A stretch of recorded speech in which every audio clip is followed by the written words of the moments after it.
Zee मराठीवरील Navri Mile हिटलरला ही मालिका अल्पावधीतच प्रेक्षकांमध्ये विशेष लोकप्रिय झाली आहे। त्यामुळे या मालिकेतील कलाकारांबद्दल वेगवेगळ्या गोष्टी जाणून घेण्यास चाहते नेहमीच उत्सुक असतात।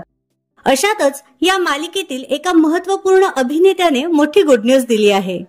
तर हा अभिनेता आहे मालिकेत विश्वरूपची भूमिका साकारणारा कलाकार अजिंक्य दाते। नुकताच तो खऱ्या आयुष्यात बाबा झाला आहे। काल 3 मे रोजी मालिकेचे शूटिंग चालू असतानाच त्याला कन्यारत्न झाल्याची गोड बातमी कळली। एका मुलीचा बाप झालो हे कळताच अजिंक्य हा सेटवरून ताबडतोब आपल्या लेकीला भेटायला रवाना झाला। विशेष म्हणजे 3 मे रोजी अजिंक्यच्या लग्नाचा पहिला वाढदिवस होता आणि याच दिवशी त्याला मुलगी झाल्याने तो खूपच खुश आहे। ही आनंदाची बातमी त्याने आपल्या सोशल मीडियाच्या माध्यमातून चाहत्यांसोबत शेअर केली आहे। तर आपल्या चॅनलच्या परिवारातर्फे अजिंक्यला काँग्रॅच्युलेशन्स।